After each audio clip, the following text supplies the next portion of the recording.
In today's news, Premier Fahie and Health Minister Malone gives updates on BVI border reopening protocols, and Police Commissioner Matthews proposes that external expertise be imported to increase internal investigation capabilities. BVI Government to revolutionize the organization of sports. Virgin Islands Youth Parliament now has its full slate of members, and Premier Fahie congratulates Prime Minister Gonsalves on victory. These and so much more when 284 News returns. How does financial services benefit the BVI? It's been around for more than 3 decades before the World Wide Web and is now part of the everyday life of our islands. More than 2,200 people are directly employed in financial services, and another 3,000 jobs are supported indirectly.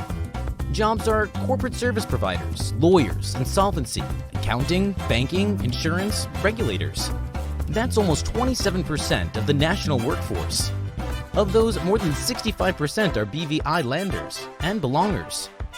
What about restaurants, supermarkets, or shops? Well, 100% of people eat. So, they buy food. They buy swimsuits and shampoo and cars and power tools and plantains and fish and roti and pates. Financial services employees buy painkillers and lots of beer. Then there's electricity and dental floss and toilet paper and pretty much everything else. And everyone needs a roof over their heads and a place to do business, so we all rent or buy from a local landlord. Housing and office space alone means millions of dollars into the pockets of BVI families.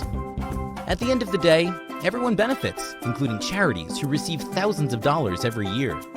And more than 60% of all government revenues come from fees paid by financial services.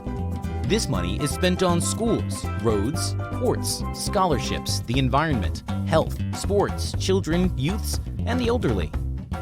Financial services contributes more than $290 million to the BVI economy. That's more than 30% of all economic activity is driven by financial services. This creates thousands of jobs all across the islands, meaning more people have a way to earn a living. What does financial services do for the BVI? Let's just say, it keeps our lights on. Financial services is everybody's business. So, come on, mind your business, and let's not keep this to ourselves.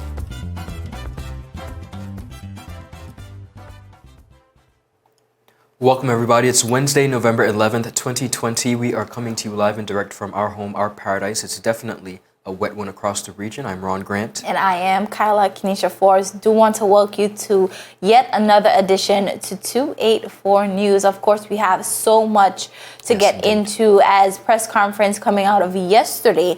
So we're definitely going to just jump right into our news summaries. Of course, visitors will not be turned away, says Health Minister, if they test positive on arrival, and government reduces cost of COVID-19 accessories for all travelers, as well as the organizational corruption. Major crimes plague the BVI. Many are undetected, says Police Commissioner. Most definitely, Ron. A lot came out of those two press conferences, and we will be covering them in today's news. But with any further ado, we'll just jump right into it. Last evening, the Premier of the Virgin Islands, Honorable Andrew A. Fahie, and the Minister responsible for Health and Social Development addressed the people of the Virgin Islands in a live press conference. The Premier and the Minister of Health returned to deliver the updated tourism re-entry protocols. Now, many persons, after the release of the initial re-entry protocols, many residents and visitors were not quite pleased with the initial rollout. Now, Ron, the BVI tourism industry was bombarded with an influx of cancellations for potential guests that were ready to visit, but after during that December 1st reopening.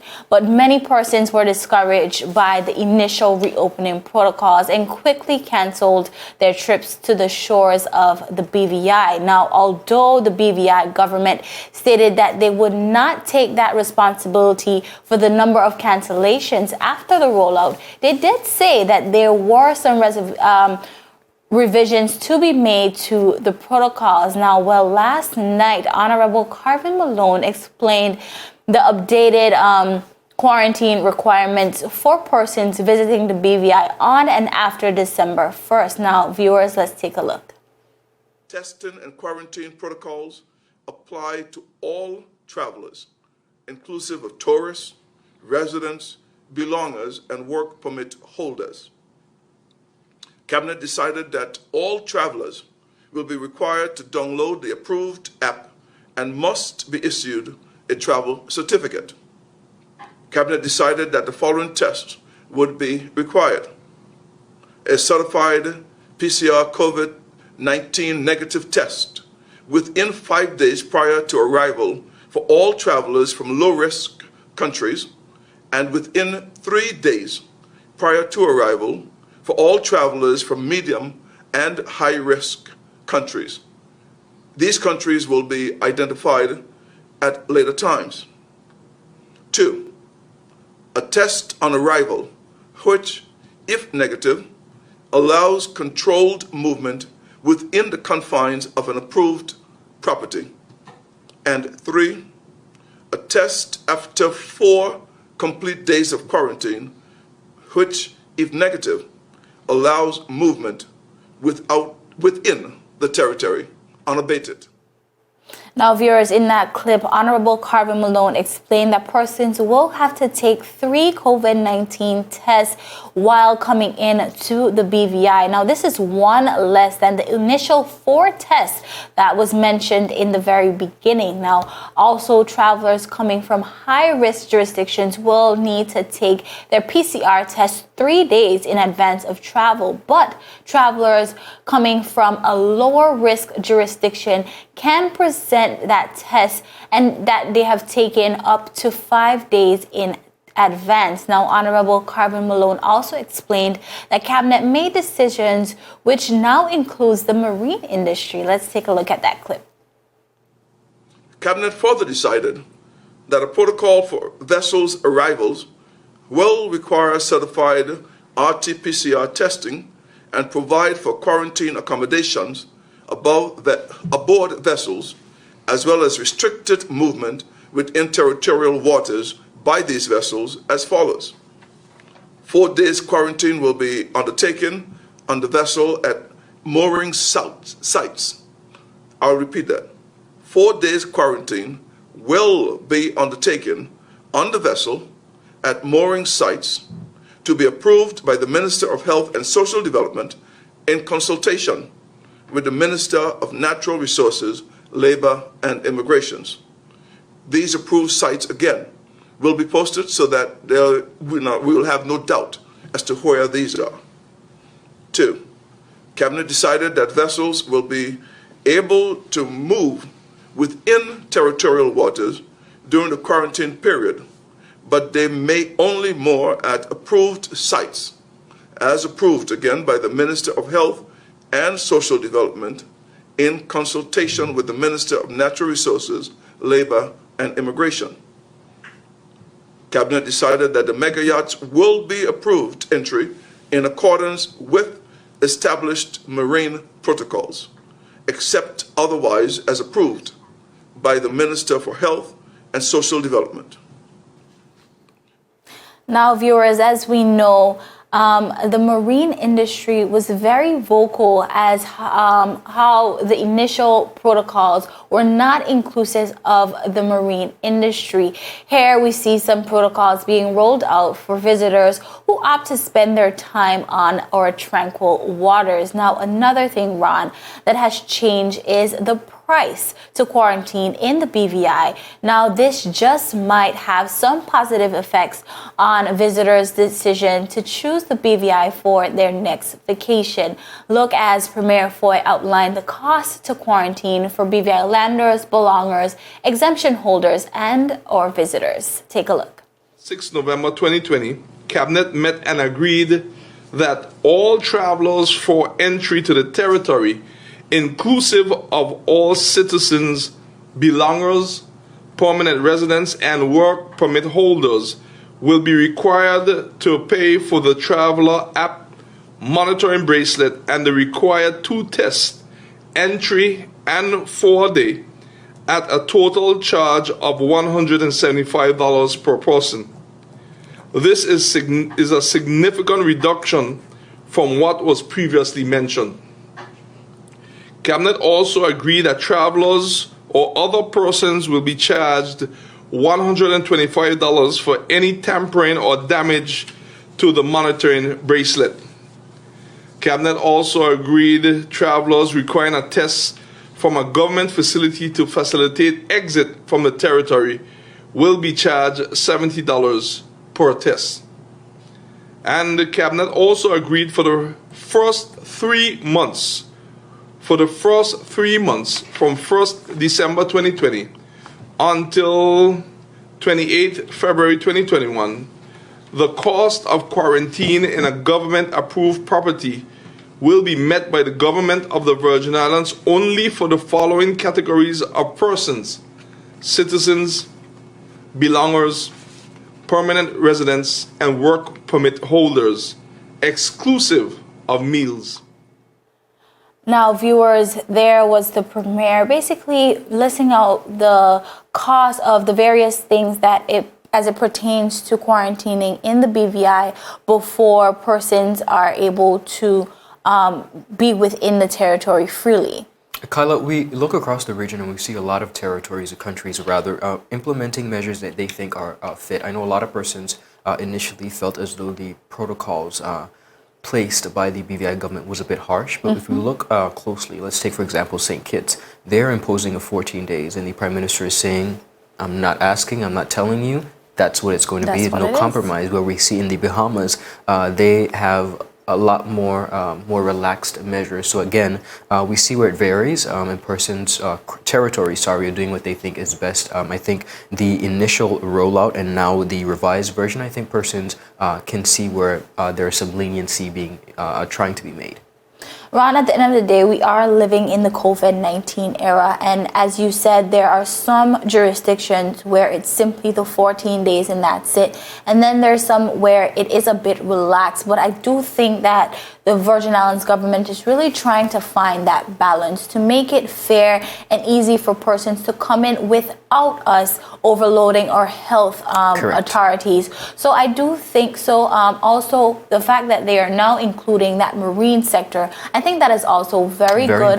Persons are able to quarantine on a boat. I think what's the best way? Yes, it is not ideal, but nothing about 2020 has been ideal. And the protocols are better late than never, so we appreciate them. Continuing on the local scene, the Virgin Islands Youth Parliament now has its full cohort of members following the administering of the oath of affirmation to the 3 youth parliamentarians who were absent at the official launch in October. Speaker of the House of Assembly, the Honorable Julian Willock, said that under the revised structure of the Virgin Islands Youth Parliament, its members will have an opportunity to understand in theory and practice the important principles of governance. He said, and I quote, "I am very excited that the entire cohort has now been sworn in and now we are ready to go full stream ahead, for they are fired up and ready to go." Now, the 3 members of the Virgin Islands Youth Parliament who were recently sworn in and will serve until the end of the 4th House of Assembly are as follows: Ms. Annika M. Christopher, Minister for Natural Resources and Immigration; Ms. Mia M. Leonard, Junior Minister for Trade and Economic Development; and Mr. Delani Fraser, Public Relations Officer. The oath of affirmation was administered by the Clerk of the House of Assembly, Ms. Phyllis Evans, paving the way for these additional designatees to join their other fellow youth parliamentarians and to begin conducting sessions where they can debate topics recommended by the Management Committee of the Virgin Islands Youth Parliament, where all the skills learnt in their training can be put on display. Now, the ceremony was witnessed by Speaker of the House of Assembly, Honorable Julian Willock, Junior Minister for Trade and Economic Development and Territorial Member, Honorable Shireen D. Flax Charles, and Minister for Transportation, Works and Utilities, and 5th District Representative, the Honorable Kai M. Reimer. Now, the resolution was passed during the 5th sitting of the 2nd session of the 4th House of Assembly for the appointment of a special select committee to manage the Youth Parliament. The committee members are the Honorable Julian Willock, the Honorable Neville A. Sheep Smith, the Honorable Kai M. Reimer, the Honorable Sherry B. DeCastro, the Honorable Julian Fraser, the Honorable Melvin Mitch Turnbull, Honorable Marlon A. Penn, and the Honorable Shireen Flax Charles. Now, the makeup of the Youth Parliament is in line with the Commonwealth Parliamentary Associates guidance on youth parliaments across the region. Kyla, we are happy to see our young people forging ahead with, of course, the support of our elected officials. We wish them the very best of success, and we look forward to those wonderful debates coming out of the Virgin Islands Youth Parliament. Most definitely. Ron, we've heard the list of representatives within the Youth Parliament and all persons of great promise, and giving them that opportunity to have some practice as it pertains to leading and debating on important issues in our territory is very important. So as you said, we're definitely looking forward to that. Kyla, one of the unique things about this cohort of representatives in the Virgin Islands Youth Parliament is many of them are a bit older than we've seen in the past, but I think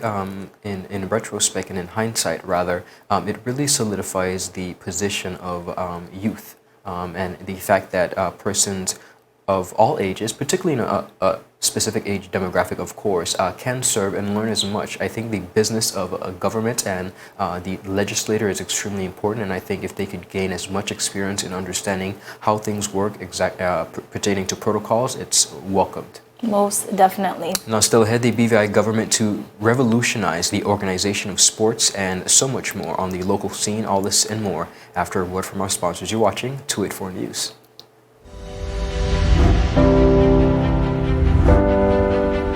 The win! Oh! What are the hell? I'm freaking out! Is time.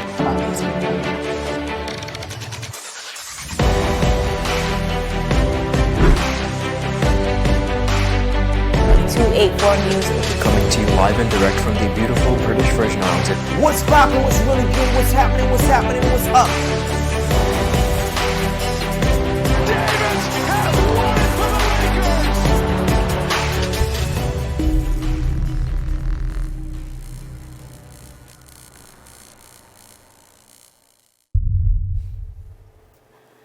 Viewers, welcome back to 284 News. Now, yesterday in a joint press conference, the governor of the Virgin Islands, Augustus Jaspert, and the commissioner of police, Mr. Michael Matthews, addressed the press and the people of the Virgin Islands regarding the recent drug seizure, which was reported as the biggest drug seizure in BVI history.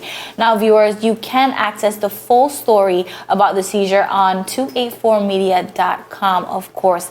But Ron, one of the biggest controversies surrounding this bust was that a serving police officer of the Royal Virgin Islands Police Force was implicated in this crime. Now, Mr. Darren Davis, 41, has served the Royal Virgin Islands Police Force for just over 20 years. Now, this brings to light a number of things, most notably corruption within our law enforcement institution, and for all we know, even higher. Correct. Now, Commissioner Michael Matthews spoke to corruption within the force and even how the Royal Virgin Islands Police Force can maintain their confidence within the community after such an incident. Here is what he had to say. We're not unique in that regard. Police services around the world face this challenge. How do you manage to keep officers honest, maintain integrity and ensure confidence of the public? Well, part of that is surely to demonstrate that we do have internal procedures that are robust and working effectively to root out corruption. Now, your colleague asked a question earlier on about, how long we've been looking at this operation, and I alluded to the fact we'd had our suspicions for some time, and that's part and parcel of our internal monitoring. But beyond that, I've already included within a proposed strategic plan for going forward for the force that needs to be agreed with the National Security Council, that in fact we go further and we bring in expertise for what I call professional standards capability, which is your internal investigations capability, and that we increase that. Because the public have to know that when they make a complaint about the police, if they have suspicions about the actions of a police officer, that those complaints and those suspicions are going to be taken seriously. And I, for one, will continue to robustly ensure that when allegations are made, they are investigated.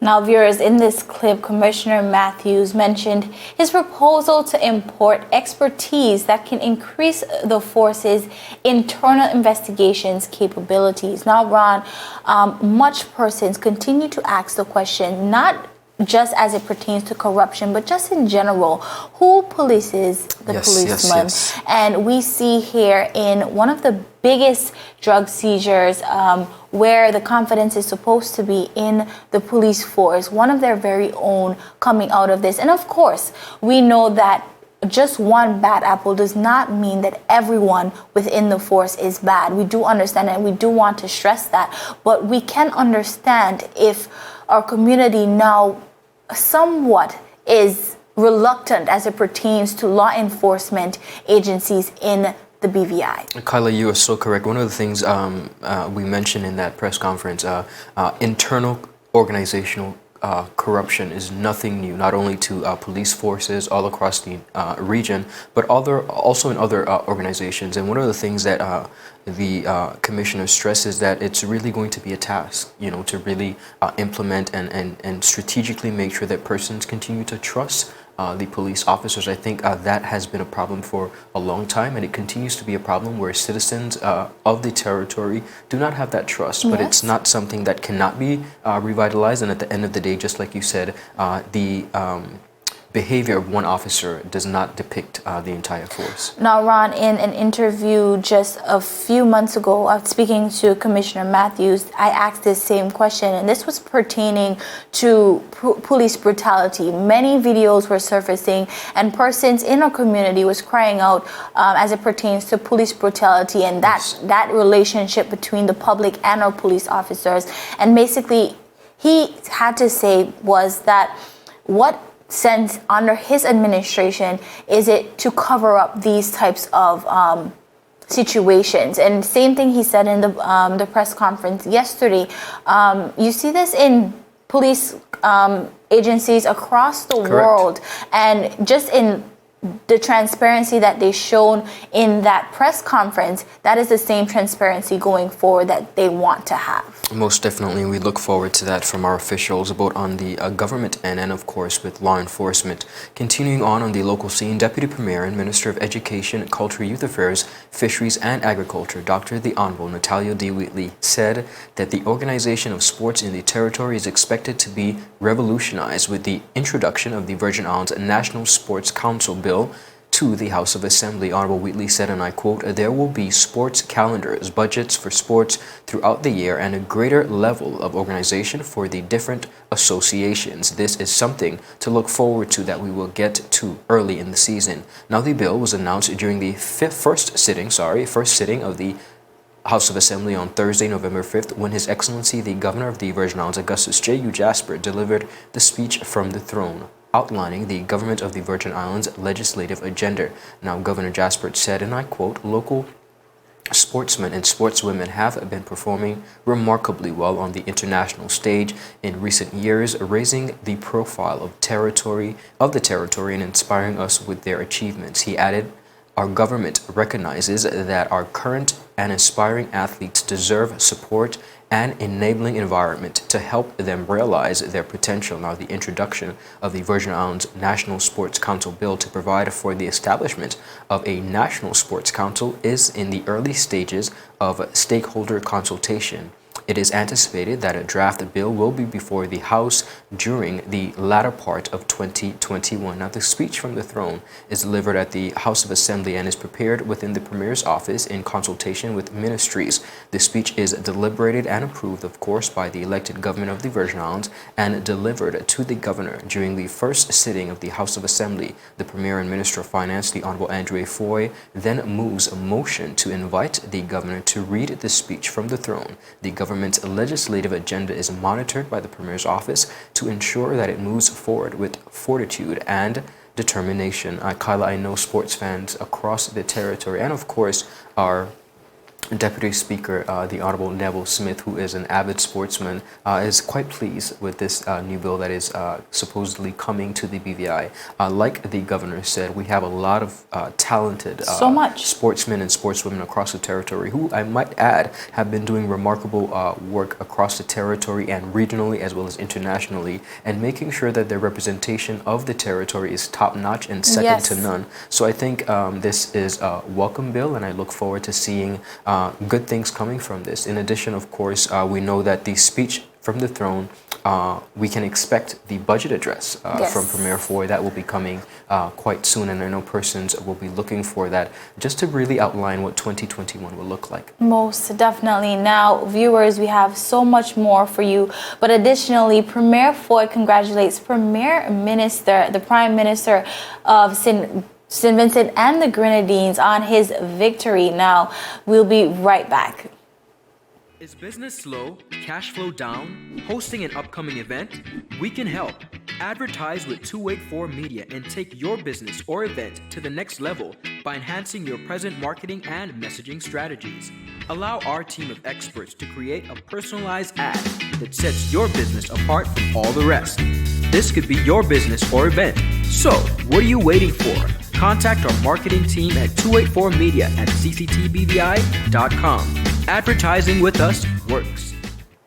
Viewers, welcome back. You're watching 284 News. Continuing on the local scene, in a congratulatory letter dated the 6th of November 2020, Premier and Minister of Finance, the Honorable Andrew Fahie, on behalf of the government and people of the beautiful British Virgin Islands, congratulated new elected Prime Minister Dr. the Honorable Ralph Gonsalves on his re-election and pledged continued collaboration and support as St. Vincent and the Grenadines enters a new chapter of its political life. Now, Premier Fahie shared, and I quote, "The entire government and people of the Virgin Islands join me in congratulating you and the members of the Unity Labour Party on the success achieved at the polls. Now, the renewed mandate entrusted to you by the people of St. Vincent and the Grenadines." Premier Fahie wrote that the resounding victory of his government reflects how effective he delivered for the people and guided them into this new phase of development and economic diversification. He said, and I quote, "Your leadership and management of COVID-19 pandemic, one of the most challenging in a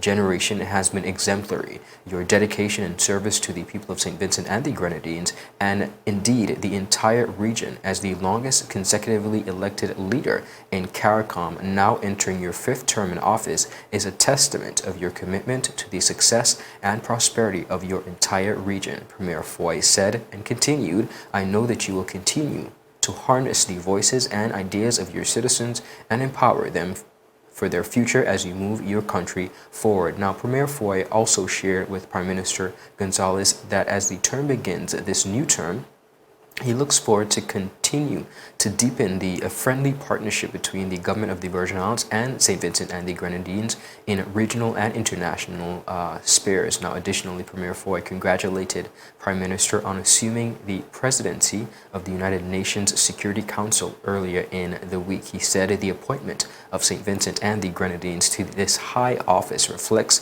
the progress of our region has been making in shaping international policy. You have my full support, and I am sure that the entire region, as well, as we unite our efforts to rebuild our economies, protect our environment, and maintain the health of our citizens, Premier Fahie said. Now, Kyla, just like we were speaking about a few days ago, almost a week ago, as it pertains to the victory, we see where Prime Minister Gonsalves is the longest serving consecutively leader in the region, and we see where our honorable leader Andrew Fahie is just giving some well-needed congratulatory remarks. I love to see the partnership, the camaraderie between leaders amongst the region, and I think it's something that needs to continue to be harnessed as we all seek to, serve our territories to the best of our abilities. And we, as we said, you and I said, we do wish Prime Minister Gonsalves the very best in his endeavors. Most definitely.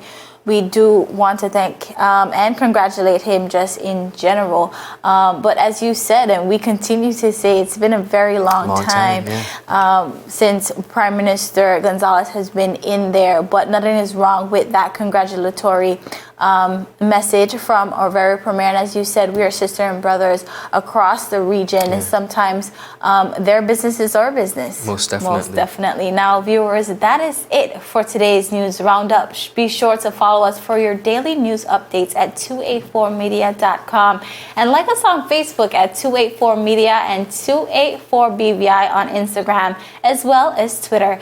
It's always my pleasure. I am Kyla Kenesha Forbes. And I'm Ron Grant. Do enjoy the rest of your day. Have a happy Wednesday, and we'll see you tomorrow. Bye-bye. Bye.